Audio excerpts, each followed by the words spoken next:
বাঙালি খানায় সবাইকে স্বাগত জানাই। আপনারা তো অনেকভাবে তেল পটল রান্না করে খেয়েছেন। একবার আমার মতন করে সহজ পদ্ধতিতে আপনিও শিখে নিতে পারবেন ছোট ছোট টিপস সহ। তবে আজকে আমি এখানে তেল পটল রান্না করব নারকোল দিয়ে। কিভাবে রান্না করলাম নারকোল দিয়ে তেল পটল, চলুন সেটা একবার দেখে নেওয়া যাক ভিডিওর মাধ্যমে। আশা করছি আজকের ভিডিওটি ভালো লাগবে। সকল বন্ধুদের কাছে অনুরোধ করছি সম্পূর্ণ ভিডিওটি দেখার।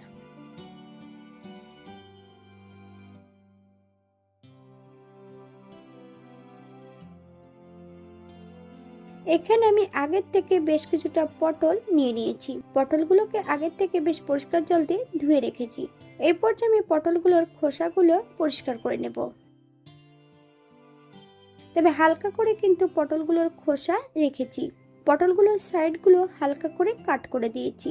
আপনারা আপনাদের পছন্দ মতন পটলগুলো কেটে নিতে পারেন। পটল কিন্তু কাটার আগে ধুয়ে নিতে হবে। কাটার পরে যদি পটল দেওয়া হয় তাহলে কিন্তু পটল ভাজার সময় অতিরিক্ত জল ছাড়তে পারে।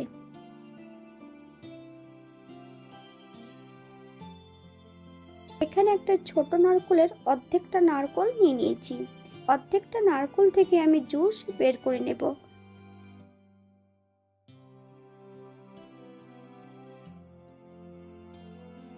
পটলের গায়ে বেশ কিছুটা হলুদ গুঁড়ো বেশ ভালো করে লাগিয়ে নিয়েছি। পটলগুলোকে 5 থেকে 7 মিনিটের জন্য রেস্টে রেখে দিতে হবে।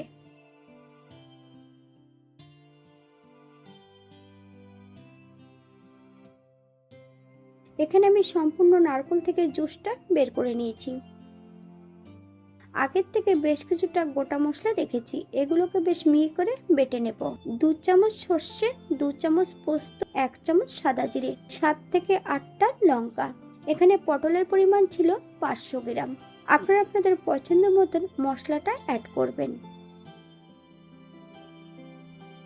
অপর দিক থেকে একটা কড়াইতে বেশ কিছুটা সর্ষের তেল অ্যাড করেছি। তেল গরম হওয়া পর্যন্ত অপেক্ষা করতে হবে।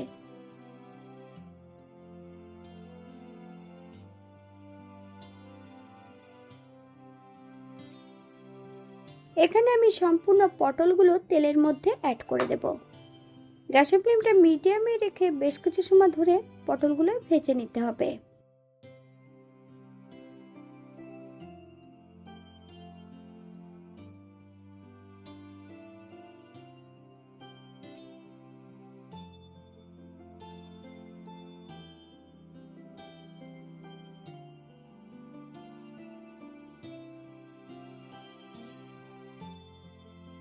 বাঙালি রান্না ঘরোয়া উপকরণ দিয়ে। আপনাদের যদি রান্নাগুলো পছন্দ হয় তাহলে চ্যানেলটি সাবস্ক্রাইব করে দিয়ে পাশে থাকবেন।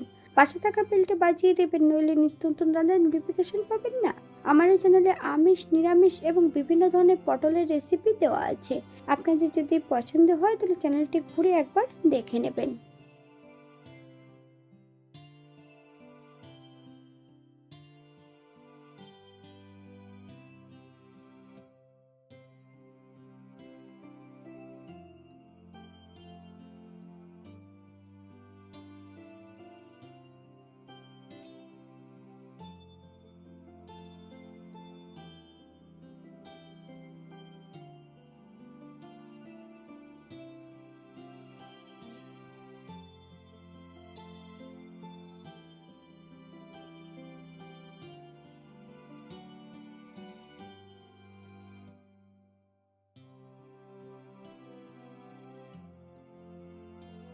পটল ভাজার মাঝপথে 1 চামচ লবণ অ্যাড করব। আপনার স্বাদ অনুসারে লবণটা অ্যাড করবেন। গ্যাসের ফ্লেমটা হাইতে রেখে বেশ কিছু সময় ধরে আবারও আমি পটলগুলো ভেজে নেব।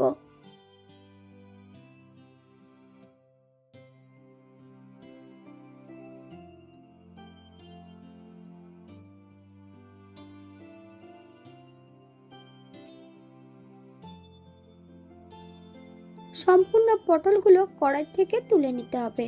আপনারা এর থেকে কম বেশি ভেজে নিতে পারেন।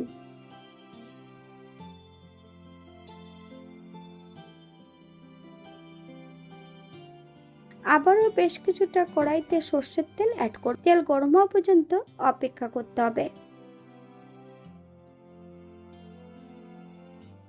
ফোড়নে রেখেছি কালো জিরে আর একটা কাঁচা লঙ্কা। ফোড়ন থেকে সুগন্ধ বেরোলে আগের থেকে বেটে রাখা মশলা অ্যাড করে দেব। তবে মশলা অ্যাড করার সময় কিন্তু গ্যাসের ফ্লেমটা লোতে রাখতে হবে। মশলা ধোয়া বাটি থেকে বেশ কিছুটা জল অ্যাড করে দিয়েছি। গ্যাসের ফ্লেমটা লোতে রেখে বেশ কিছু সময় ধরে মশলাটা ভেজে নেব।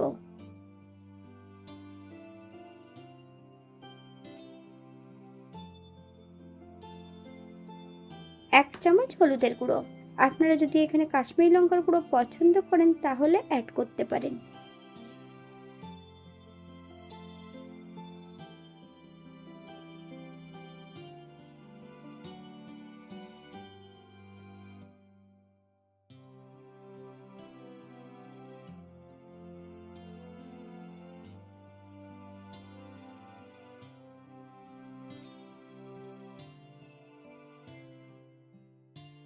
1 চামচ লবণ, আপনার স্বাদ অনুসারে লবণটা অ্যাড করবেন।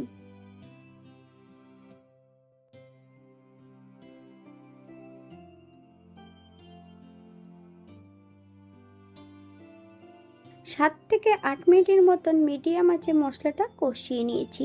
মশলা থেকে হালকা তেল ছেড়ে দিয়েছে। এই পর্যায়ে অ্যাড করব ভেজে রাখা সম্পূর্ণ পটলগুলো। গ্যাসের ফ্লেমটা মিডিয়ামে রেখে মশলা সহ বেশ কিছু সময় ধরে পটলগুলো কষিয়ে নিতে হবে।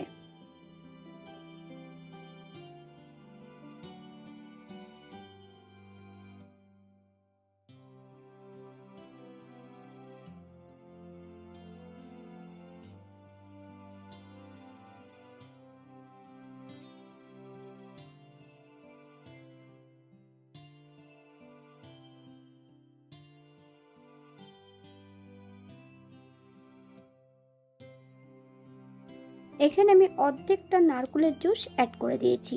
তবে যখন নারকেলের জুসটা অ্যাড করতে হবে গ্যাসের ফ্লেমটা কিন্তু লোতে রেখে বেশ কিছু সময় ধরে লো ফ্লেমে আবারও আমি রান্না করে নেব।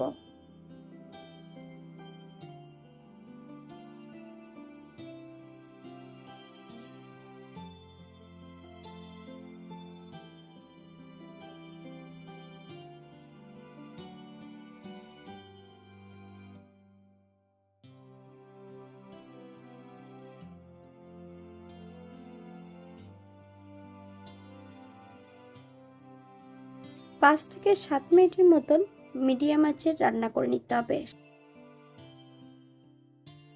7 মিনিট পর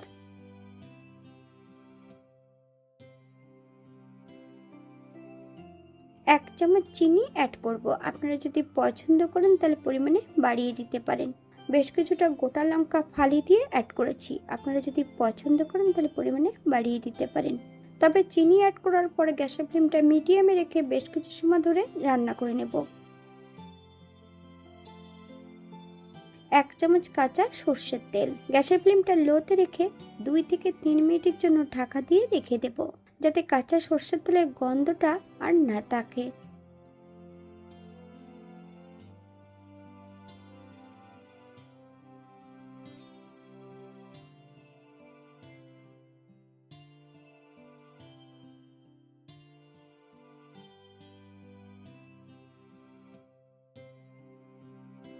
গ্যাসের ফ্লেমটা অফ করে দিয়ে 5 মিনিটের জন্য স্ট্যান্ডিং টাইম দেব, তারপর সার্ভ করব।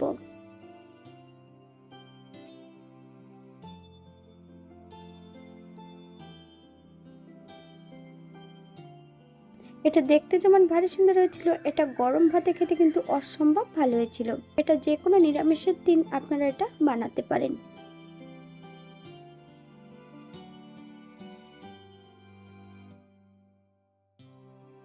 এখানে যে আমি উপকরণগুলো অ্যাড করেছি আপনারা এর থেকে কম বেশি করে নিতে পারেন।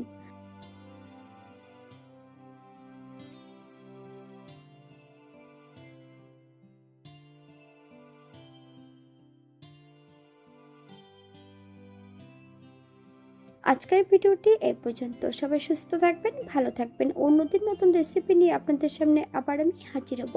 নতুন ও পুরনো সকল বন্ধুদের অসংখ্য ধন্যবাদ ভিডিওটি দেখার জন্য। হাতে যদি সময় থাকে তাহলে একটা লাইক, কমেন্ট, শেয়ার করবেন।